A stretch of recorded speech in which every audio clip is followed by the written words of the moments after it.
is October 5th, 2016. Can you believe it? We survived. And here we are. So a lot of things to talk about. Last time we showed, somebody asked how many cups of coffee I'd had. And I want to know, I've just been drinking chamomile tea. So this may drag on. So yeah, a lot of cool things happening. Let's see, where should I start? Well, I was reading a paper by Ken Wilber and Diperna. What's his first name? Do you remember, Pam? Justin, I think. Justin Diperna. And it was a paper called Towards a Developmental Civilization, I think. I know it was towards, if not, it's similar to that.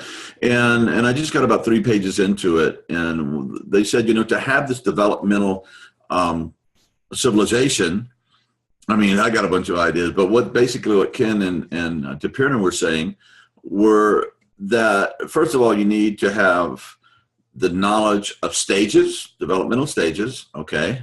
And it's really clear. I mean, we see it all around us all the time. If you're going to play football, you start with a little play football that your dad throws you, then you go to Pop Warner, then you go to middle school, then you go to high school.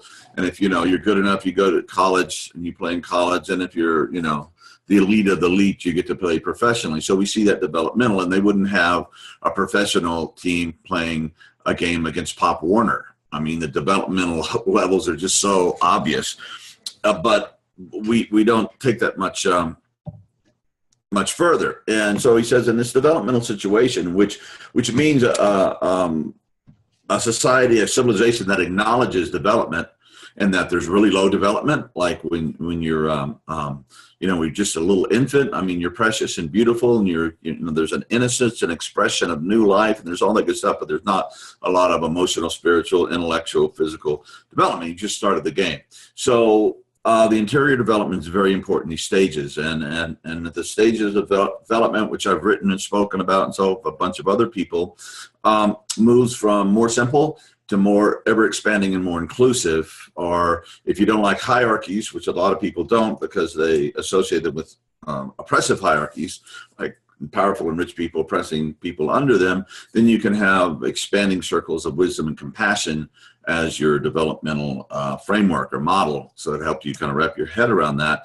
And he says the other thing that we have to be aware of are states of consciousness, okay, which happen moment to moment. I'm in a particular state of consciousness right now. Am I talking too fast again? Am I okay, man? Okay, good enough. Anyway, it's just the way I communicate, guys. Everybody out there, deal with it, okay? So, anyway, there's states of consciousness from moment to moment, and, you could be in kind of a flow state, speaking, doing a show. I mean, this is what I do. This is my life. I'm in my, my purpose. I'm communicating about this stuff. Or yesterday, I went through an experience where we're talking to some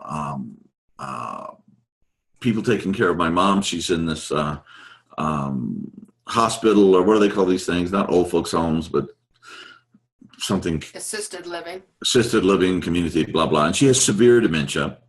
And my dad died about 2 years ago. And they were the world to each other. I mean, the love affair. I mean, people would come in and these, my dad's 90, my mom was almost 90, and they'd see them and they just go, oh my God, they'd be so inspired by the love between them. It was really terrific. And anyway, my father died. He fell, hit his head, and I was there. I was the only one taking care of it. I had to arrange this, and I had to go to the hospital and have him turn off the stuff, not to keep him alive, because he had this hemorrhage on the brain. He'd probably been a vegetable. I know Dad didn't want that. And anyway, there was other stuff. And so and there were other things going on that I don't want to talk about because it's too personal, and I don't want to out anybody who probably deserves it. But anyway, so I went into this after it just took me back to all the trauma, and I've been working on this, folks.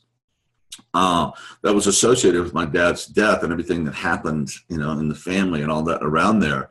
And I went and had about 3 or 4 hours. It was really rough. I felt myself going to this dissociated state. My face started sagging. I'm a depressive.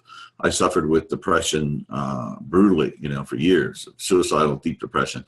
And then, it lifted, very quickly. And in the old days, when that would happen, it would take me out for weeks or months at a time. And, it was about 3 or 4 hours. Then I was back on my game, and I got back in the saddle. And this morning I was doing, I started doing some EMDR stuff you can find on YouTube, along with the iAwake stuff, just to start my meditation. I do the first 10 or 15 minutes of this stuff just to go back to that pain and be there and these issues. And then, you start dredging up all the traumatic stuff that happened in your life and just processing it.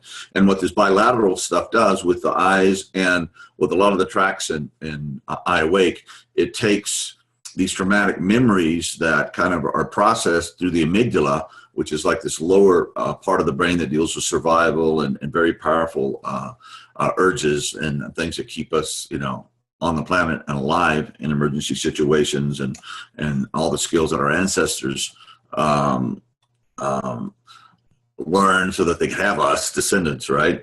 And it gets and often in traumatic situations it gets stuck there in the amygdala. And so when it comes back, you can see it. It's like a full color movie. You can smell it. You're right there again, and all the emotions and trauma come up, and what's supposed to happen is you're supposed to go through this, and then you're supposed to process it into the other parts of the brain where it becomes a memory. You remember it, but it no longer has that direct emotional power to take you into states of anxiety or stress or depression or whatever that might be.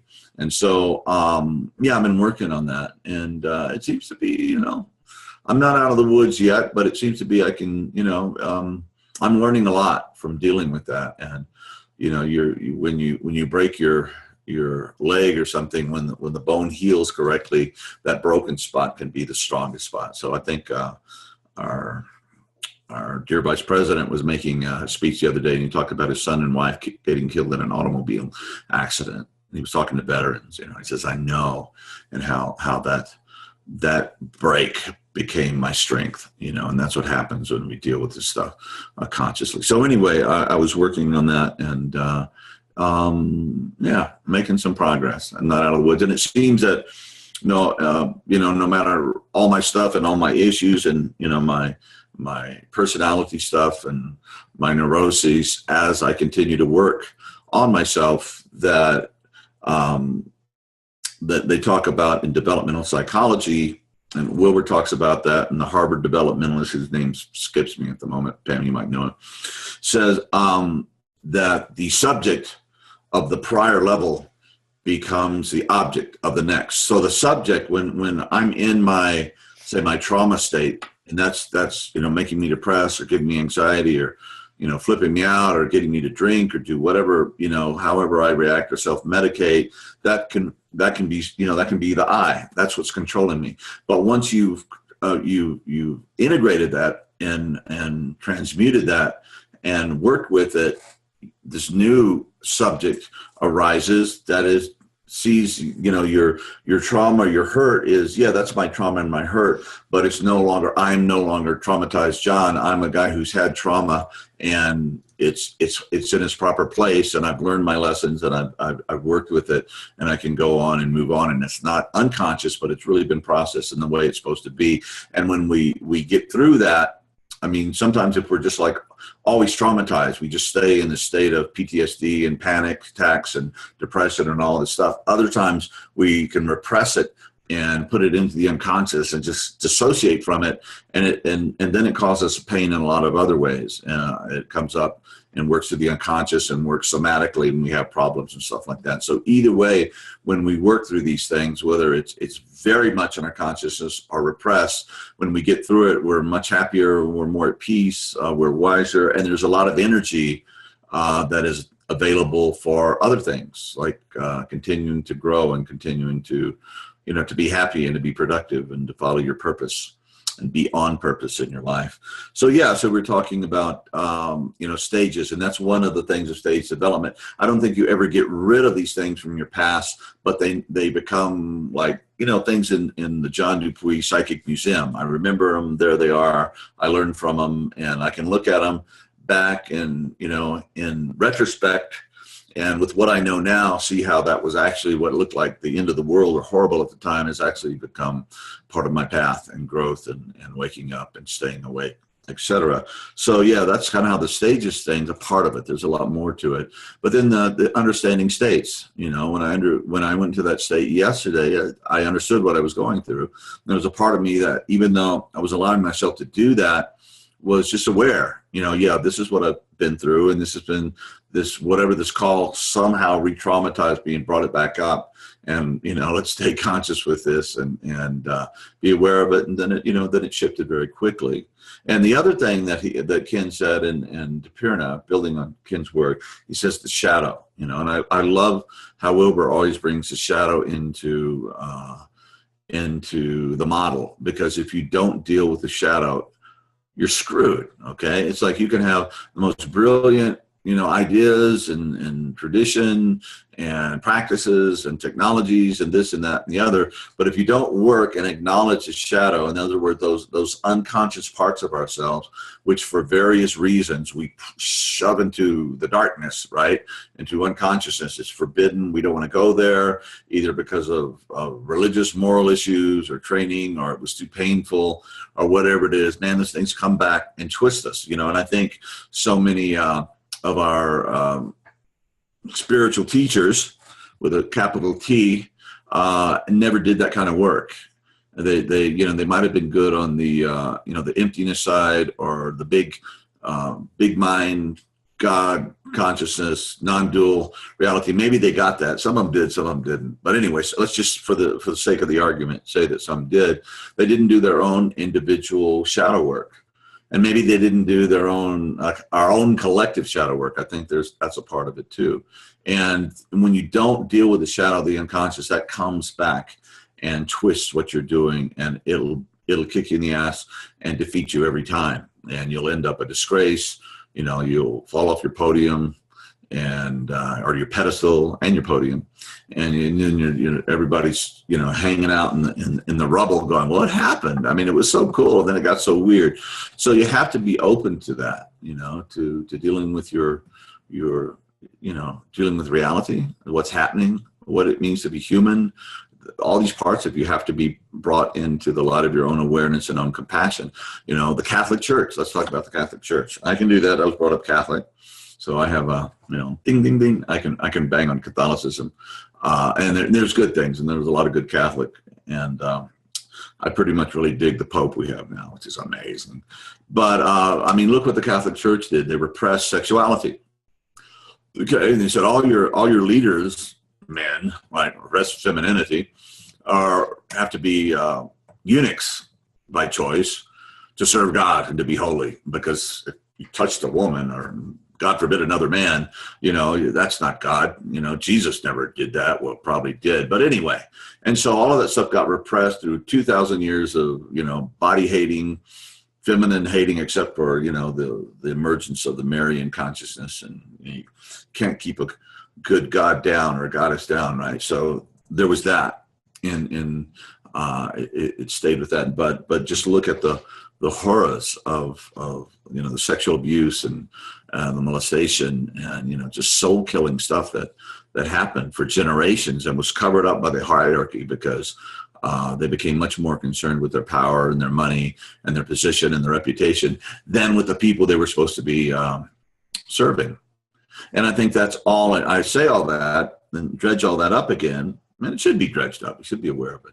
Is that they didn't deal with their shadow stuff, and the shadow stuff was a repression of healthy sexuality, in priests, and in monks and nuns and all of this stuff. And, time and time again, I know there's exceptions to the rule, but I haven't heard of any recently.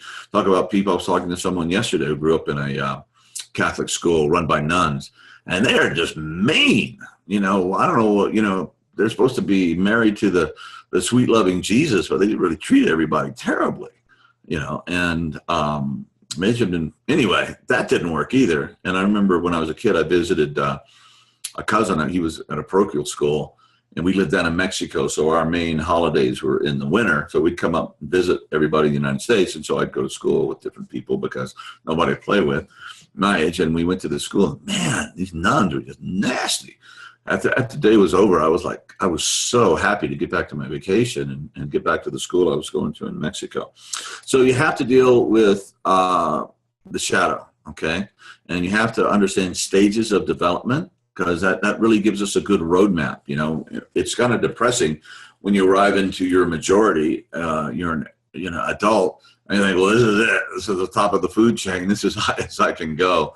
And now it's just time to go old and, and I don't know, retire and draw everything in. But there was a rabbi, a master, a Jewish teacher who said, he had this statement that it's good to know what is above you, right? It's good to know that there's higher stages in our own development that we can aspire to, that you can, whether it's, and there's different lines, there's different intelligences, right? We talk about the basic ones being, you got to work on the body, physical health, you have to work on the intellectual, mind health, you have to work on your emotional health, which includes the shadow, and you have to work on your spiritual health, not as just a foundation. And then you could take that very alive and very healthy and very evolving foundation. It really gives you a sense of your purpose as a little self, your connection to the big, and what you're supposed to be doing. And it also works in a lot of other ways, because your mind gets more resilient, intelligence grows, your capacity to learn, your understanding of discipline and practice that you've learned from doing the meditation and exercising, all that is translatable into any other skill set that you want to develop. So so the shadow, which means the emotional work, the stages, understanding that we have capacities much higher than we ever thought we had. And somebody asked Ken Wilber one time, I love this quote, you guys might have heard it because I say it a lot. They asked him, well, isn't this whole integral, developmental stage, isn't it elitist? And he said, well, yeah, it is, but it is an elitism to which all are invited, and on the social justice realm, we need to make sure that all of God's children, that's you and me too, have the opportunity to at least choose in and the tools and the necessary stuff to live a life of dignity, right? The Maslowian, survival needs stuff, so we can aspire to these higher versions of ourselves where life really becomes fulfilling and on purpose.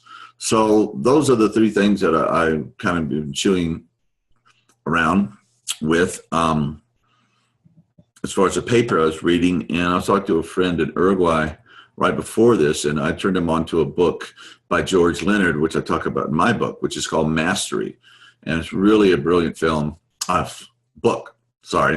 And he turned me on to a film that's on YouTube, and I was just watching about 5 minutes of it. It really looks cool. And it's called The 5 Steps to Mastery, I believe. And just go on YouTube and look for George Leonard and Mastery. And if you look around a little bit, you'll find it's about a 55-minute film, and I've watched just about 5 minutes of it. And so what I wanted to do, just to kind of show you how this thing works, or how it's in one particular area in my life, as though the few who've been watching me since Zoom became our transmitter here, you've seen my guitars in the background. And this is a tube amp. It takes a second for the sound to kick in.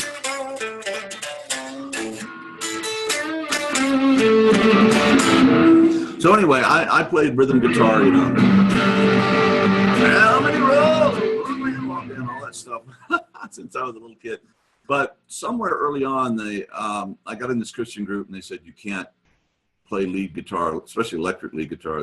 That's equivalent to doing bad things or something. So I really neglected I always wanted to play electric lead, and I didn't. So about 6 years ago, a friend of mine down the street has one of the things he does. He has a online business, Aardvark guitars. I'll give him a plug, where they sell vintage guitars. And I went over to his house, and I have this beautiful Telecaster.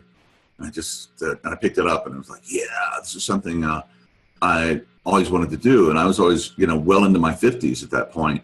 and I can't play lead guitar. And I said, well, baby, you know, I'm always harping about and talking about practice and talking about, you know, dedication to whatever capacity you want. So why don't I take this thing, because it's something I really wanted to. And I always told myself, oh, I couldn't play that. You know, I can sing and I can be a rhythm guitar player, but I can't play lead. So I said, well, let me just do this as a thought experiment. And $2,800 later, it was an expensive guitar, 72 Telecaster Custom for you guitar geeks out there. And I just started playing it. Playing, and then I started going on YouTube and, you know, learning minor pentatonic scales and different things and different licks. And for several months, I didn't even have an amp. I just played. You know, you can hear the strings when you don't play. So I really dedicated myself to that, and I put it right next to my amp and my guitar, next to my workspace. So every moment, you know, that I have free, I can pick up and, you know, play for 5 or 10 minutes with Jimi Hendrix or Eric Clapton, whoever I choose to on the internet. And I started getting you know, pretty good, and I played in bands, and I played around people who were big time in the music industry, and they go, wow, you know, the boy can play. So this is something I picked up when I think it was 54. It must have been 54 because I just turned 60, and I've been doing it, I think in August, it's been 6 years. And I was like, And going back to George Leonard, I think the story, and when he was 64, 65, he started studying Aikido. By the time he died, he was like an eighth level black belt in Aikido, and he was a master teacher, and people would come from all over the world to train with him in Aikido. So anyway, I just wanted to show you, just play a little bit of guitar stuff, just to let you see, you know, what an old guy could do if he dedicates himself. So.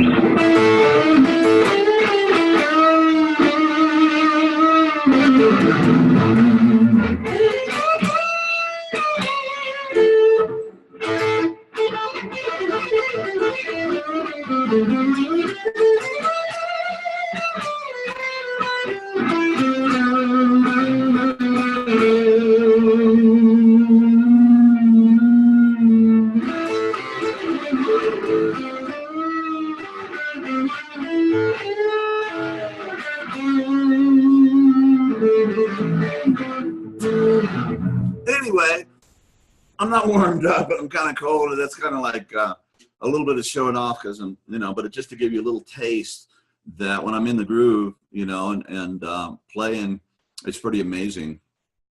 And thank you, Teja. And, you know, I was practicing the other day, like on Saturdays, man. Sometimes I'll play, you know, then I'll just come in and play for 3 or so hours. And I was just playing this really good stuff, playing along with some track on the internet. And I have Apple Music, so I'm just totally digging playing along with all this stuff and discovering new things. I was playing this great stuff, and I was thinking about something else, and my body was still just playing this really innovative, cool guitar stuff. And I went, wow. I'm like, my body, you know, the muscle memory and the synopsis and everything and head have gotten so established that I can just like be playing this really cool stuff and not even particularly be thinking about it, you know? So I find that extremely exciting. And I've been also trying to apply that to my tennis game, which I think is going. So Pam and I are very competitive in tennis. We, you know, it's probably about, you know, 5. I'll win 3 times out of 5, you know, and kind of 2 of that if you kind of average it all out. But recently it's been more the other way around. I'm just like, So what have I started doing is taking my big old thing of old balls out, you know, a big basket. And after we finish, Pam sits in the car and meditates or looks at her iPhone or whatever she does. And I'll just, you know, hit about 150 balls, you know, work on my serve, work on my backhand, work on my forehand, you know, different placements down line, all this stuff. And that's been, you know, Pam's going, you know, you're obviously getting better. And if I don't start practicing a little more, I'm going to get left behind in the dust. So it's been nice to see that. And the practice becomes a real joy. So yeah, really, really, really. One time I think I have a paper, I wrote The Gospel of Practice. You know, if you want to get good at anything, and I'm not like the most talented person about anything. So everything that I've done, I've had to really work hard for, whether it was academically or, you know, musically or athletically or spiritually. Oh yeah. And 2, if you want to develop your spiritual life, well, how do you do it? Well, just, hope you get struck by lightning, and you're sitting on a park bench like Eckhart Tolle. I like Eckhart. Anyway, or you can just really work at it. And there's a book, what is it called? The Life We Are Given, where the Noetic Institute did a 10-year study, and they're talking to spiritual teachers and practitioners and students. And they said, what causes transformation? What causes, and they're talking about the spiritual stuff now. And they came down the whole darn thing, 10 years, very scientifically, very methodically studying this thing. And it was just practice, okay? Practice, practice, practice.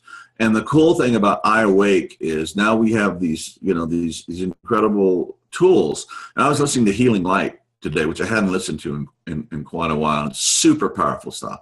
I did an hour of that this morning, and I just got down, worked in my stuff, felt my pain, and got down into that place of just presence, or emptiness, or you can call it presence, you can call it emptiness, you can call it fullness even.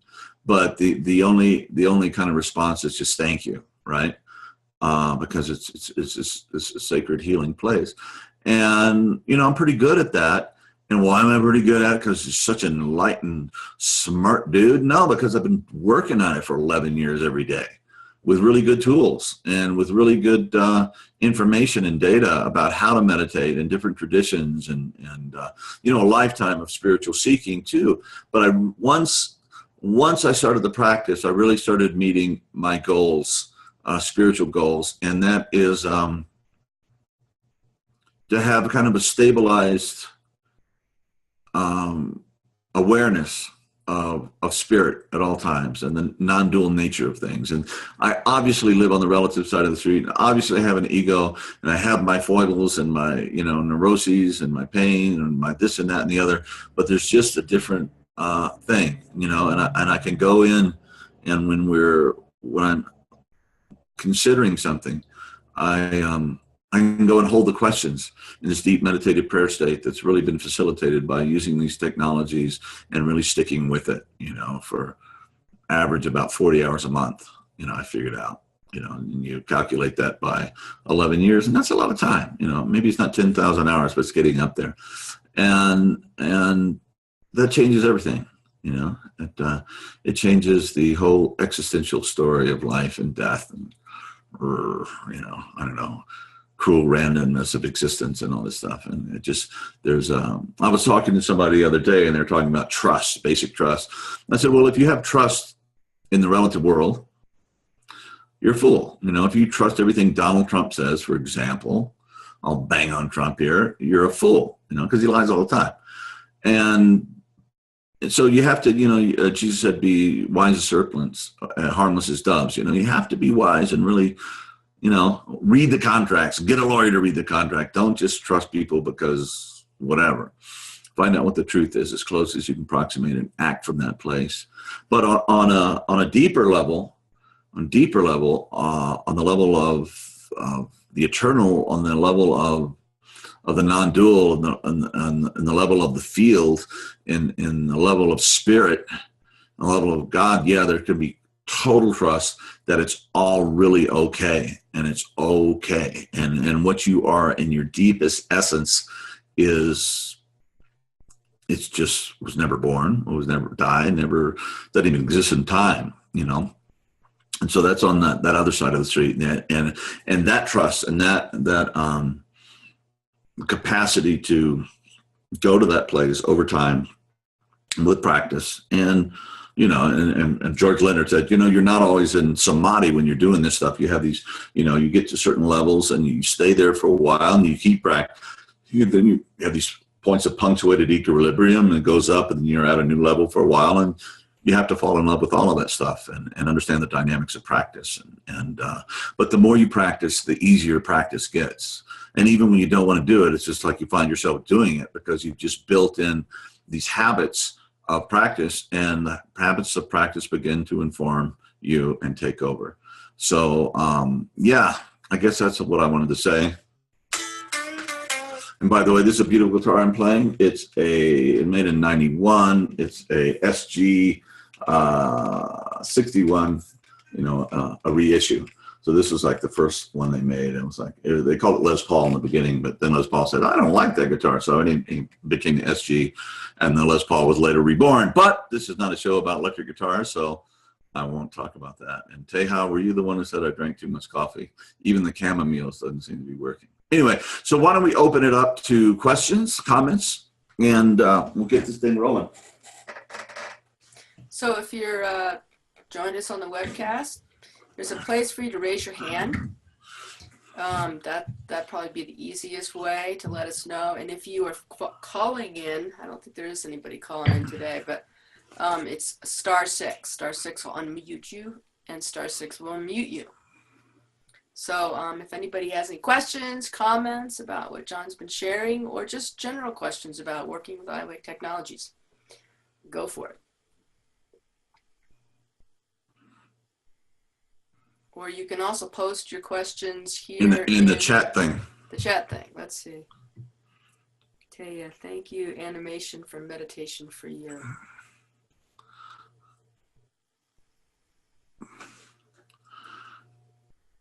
Huh. We'll have to check that out. Huh. Thanks for that link, Taya. Yeah. So what else? Okay, I can do some filler stuff. Yeah, we're taking off on Friday, or Saturday, to go up to Salt Lake and leave Lucy with her godparents. Lucy is my beloved pooch. And then we'll be driving to Palo Alto from Salt Lake. And we'll be meeting Louis, who you know, who's our kind of IT business guy. And he'll be coming in from Manila, from the Philippines. And then Javi, our CTO, Chief Technological Officer, will be flying in from Spain. And so we'll be there. Oh, and then Lee Spoosta, our other developer, one of our other developers, is absolute genius, I think, will be also coming up to the conference. And we've got a bed and breakfast thing, the kind of house that we've rented, so we can all have our space and be together and go do this conference, which is TransTech and Transformational Technologies, and all these people are coming together, and we've kind of been honored as one of the pioneering companies. And anyway, it should be really fun. But all that to say, we probably won't be here next week, right? It'll be 2 weeks, Pam. We will probably miss 2 weeks, actually. Yeah. So for me, I was talking with Pam about that this morning. It's important that not only we get we're going to have a table, a booth, and Jeffrey, what's his name? Martin. No, you mean Jonathan Robinson? Jonathan Robinson, who is a good friend, is developing as a good friend. He was on Spiritual Tech Talks, and he's a 7 on the Enneagram. And anyway, he's got all these cool things, and he included us in his book for Technologies of Happiness, iAwake. So he called us and said, hey, can you put some of my things, technological devices, transformational things on your table? And I'll get you an extra table. We said, sure. So we'll have our iAwake stuff plus some other things. And I think,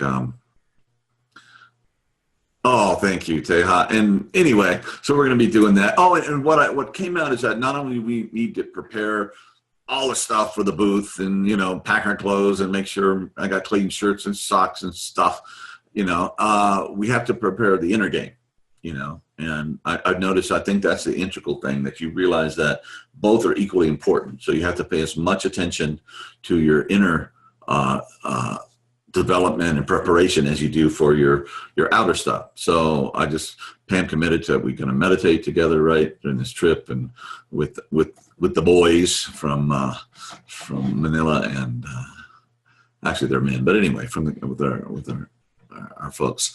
So how can you access past broadcasts? Someone asked, Pam. If you mean past broadcasts of Spiritual Technologies, those interviews, it's at spiritualtechnologiessummit.com. I just put that link there.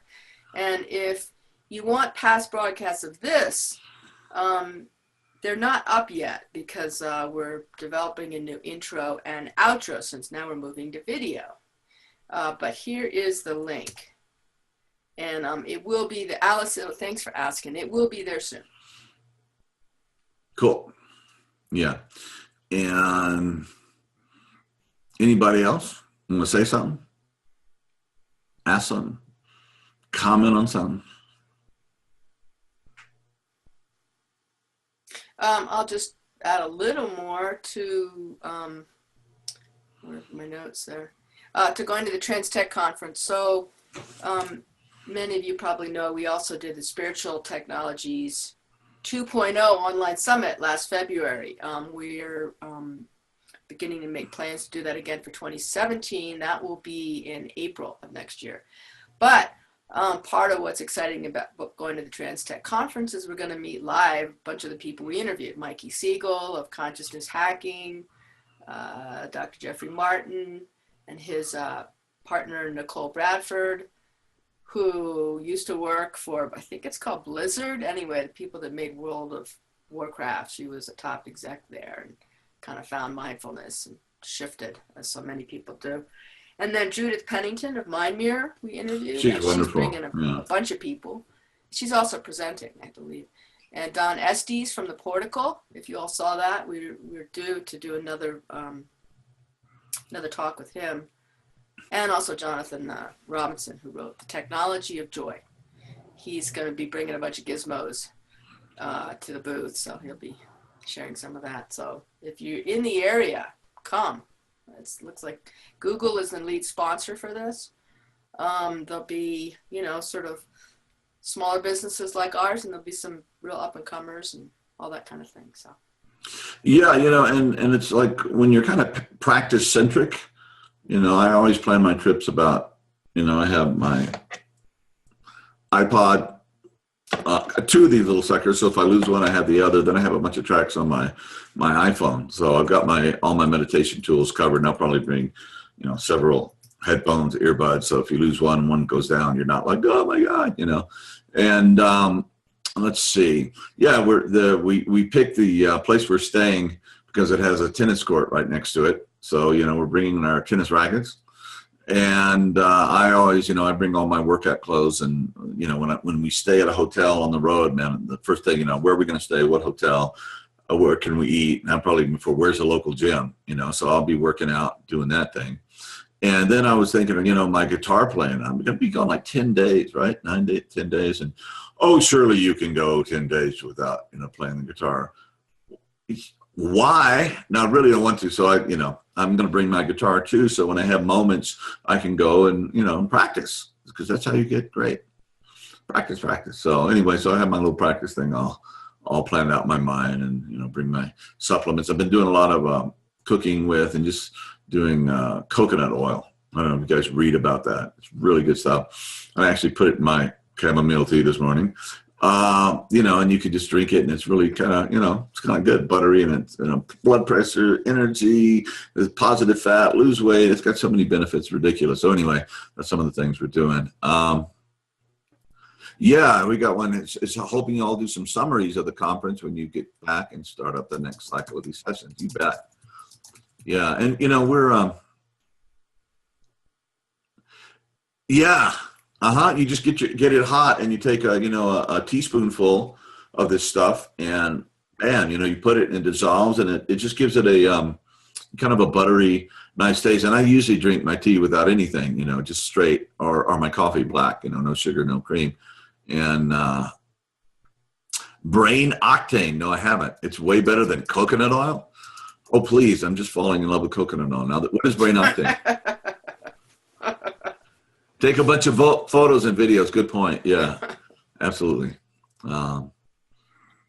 Okay, I'll make a note. Brain octane. Thank you. Oh, okay, Teresa. God bless. Yeah, we'll explore that stuff more. And it's really interesting. I'll say this one little thing, then I'll be quiet. But we're. We started this thing 6 years ago, and it was just like, again, I'm kind of an intuitive. I said, yeah, we got to do this. And we went through growing pains, and a lot of stuff happened, but we're still here, and we're still punching, still in the ring. And it's been wonderful. And the cool thing about how the company's starting to grow now is people are contacting us. We don't have to go out and reach people. We're getting all these wonderful people from all over the world, and we're really, what our vision is here is to take this technology and take it to the whole world. And when I turned 60, I was like praying, like, all right, now what? And God's like, what, Dupuy? Anyway, so we have this dialogue going on. So I said, what am I supposed to be doing? He said, you got about 10 years that, I'm going to give you this thing to 10 years to get this thing out. And I want this to be, I want this transformational technology is to be ubiquitous as smartphones, for example. Everybody has one for the most part.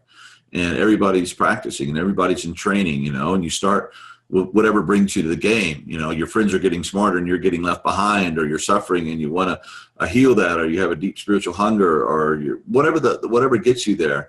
But we're really, really ready to take this thing, and we're reading this book called Crossing the Chasm from you guys, the early adapters, who are just drawn to this intuitively or into it. But now we're getting ready to cross that chasm to the early mainstream. And ever since we kind of put that intention out in the world, things have been happening. And, we're working on, getting investment and growing this thing and getting some oxygen. That's an integral thought.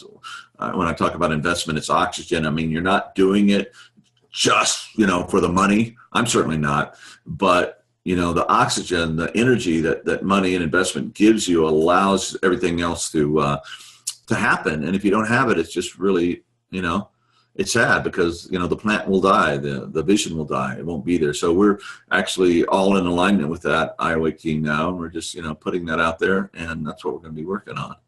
So let's see, we got some other stuff here. Really? Dave Asbrand, I have to talk to this guy. It'd be a great interview. He's the Bulletproof guy. You remember I was making Bulletproof coffee for a while with butter? Oh, yeah. Great. Anyway, right. He's got quite the transformational tech program. Awesome. I don't know a ton about it. Yeah. We'll check that out more. Let's see. Let me show you that.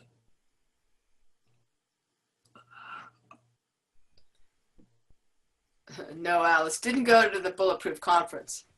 Thought about it. That was, I think, a time was off. That was in San Diego. Yeah, and I think the coaching thing, especially in the beginning, is so useful. Because you need somebody to inspire you. You need somebody to teach you, the ins and outs, and from their own experience of practice, and be held accountable, inspired. All of that stuff is really, really useful. It's like you've never worked out. It's really good to get a trainer to get you going, and after a while, it just becomes what you do. I was talking to Sean Phillips when we were in Boulder recently, and he says he's just started this practice of bicycling, cycling up mountains, and he has a community that he started and everything. And he says, I don't need any coaching and inspiration to go to the gym. It's just what I do. He's been doing that for so years. But with this new thing, he really needed kind of that support and community. So whatever you could do to get you into to the game is what to do. Yeah, iAwake has led me to so many other things. Yeah, me too, Alice. Absolutely. And that's great, and collaboration is a new competitive edge. We're really, really finding that, if we work together, if we get beyond just the kill the competitor capitalism, and we strive for excellence together, I think we'll get there faster and we'll be happier. It's more fun. So any other questions or comments before we wrap this thing up? It's great having this chat function here, you all. I really like that as a, just a way to stay connected. It was one of the frustrating things I didn't like about our old system. So this is great.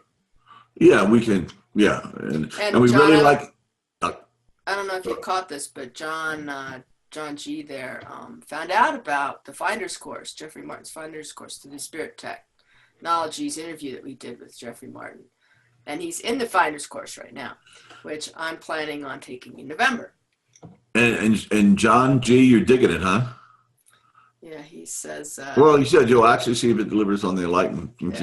Yeah, well, you never know until you give it a shot, right? So, yeah, and Jeffrey has his own version of what enlightenment is, and other people do too. I mean, it's a big word. It's like the alleged Eskimo snow thing. Different people will say different pieces of it, but it doesn't mean that you won't get a lot of really good stuff from Jeffrey's course, or maybe you get it. I don't know. We'll see. Yeah, actually, this course is the first time they're using neuromore as part of the they're doing biometrics. I think John G can say maybe heart rate variability and and something else. I'm not sure. But anyway, I know that Patrick, who we're partnered with, Neuromore, has been providing the software for the biometrics component of the course. Yeah, and so we've been working with these guys, and it's out now, right? The app, or is it still in beta, Pam? What's that? The app? The app is out. It's kind of in beta though. They're still sort of figuring it out. So they're doing this really groovy app, so it's mobile, obviously, and it it's using iAwake technology tracks, but you could also do this biometric and see what's going on in your brain while you're doing the meditations and while you're doing anything really. So it's kind of cool. Well, that part's not hooked up yet. Oh. It will be. Okay. Right now, what's on there are iAwake tracks and guided tracks. Yeah, and I found that using this kind of neurofeedback technology that's just getting so good so rapidly right now is really a great addition to your iAwake practice. Because you can actually see objectively what's going on in your brain, and when you get in these states, and then you can continue to develop that even when you're not doing the meditative practice. And cool. All right. Yeah. All right, guys. So. Yep. Time to wrap. Time to wrap it up. It's been. Hope it's been as fun for you as it's been for me, and thank you everyone for listening to my guitar playing. But I love it. And, Bye. All about practice. So and so it's not all about practice, but I have these really groovy guitars. So it's practice and tools that gets you there quicker, and it makes it more fun. So same thing with your internal practice or, your workout, whatever. Use the best tools you have available to you, find the best ones, and get dedicated, get inspired. And if you can't, pull yourself up by your own bootstraps, get a practicing community started. It's a great idea. Or get a coach, get people that can inspire you, and keep coming back here and we'll talk about it. Hopefully inspire you more. So anyway, hey, God bless everybody. It's been great, and we'll be gone for a couple of weeks. And we'll get pictures and we'll tell you what happens when we get back. All right. Bye-bye, y'all. All right, out here.